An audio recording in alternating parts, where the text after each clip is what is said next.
September, the 9th month of the year in our Gregorian calendar, and with it arrives the autumn equinox and the first glimpses of the new season.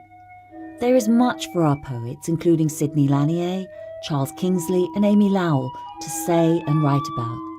Among our readers are Richard Midgley and Gisela Rowe.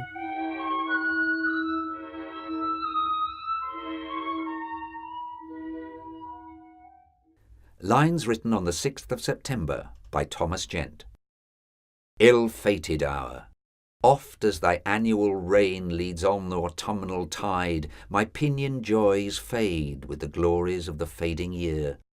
Remembrance wakes with all her busy train, and bids affection heave the heart-drawn sigh o'er the cold tomb, rich with the spoils of death, and wet with many a tributary tear.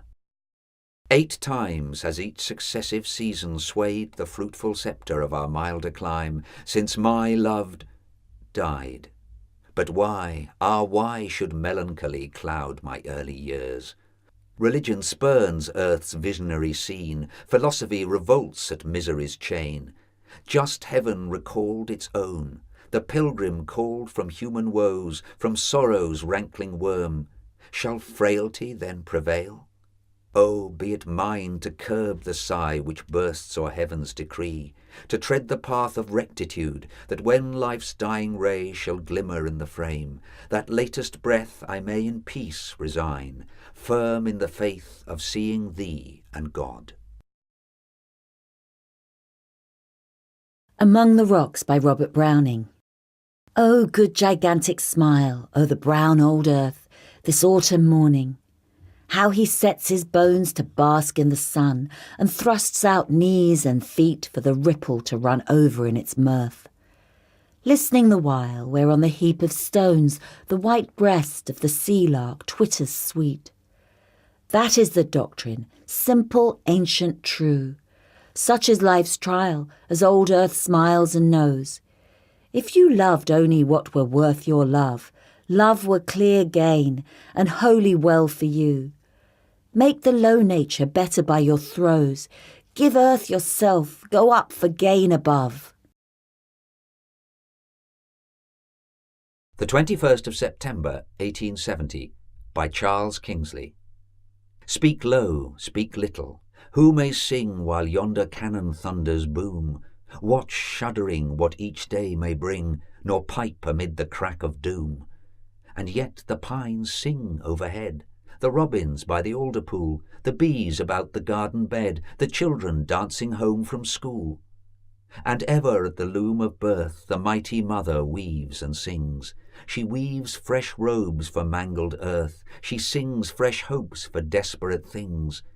And thou too, if through nature's calm some strain of music touch thine ears, accept and share that soothing balm, and sing, though choked with pitying tears. Amongst the Redwoods, Giant and Still by Daniel Sheehan. John Muir has walked these woods through slanted slopes of hill and vale, amongst the redwoods, giant and still. Dripping down amongst the light, Mother Nature's roll call, all in hues of yellows, reds and warm delights.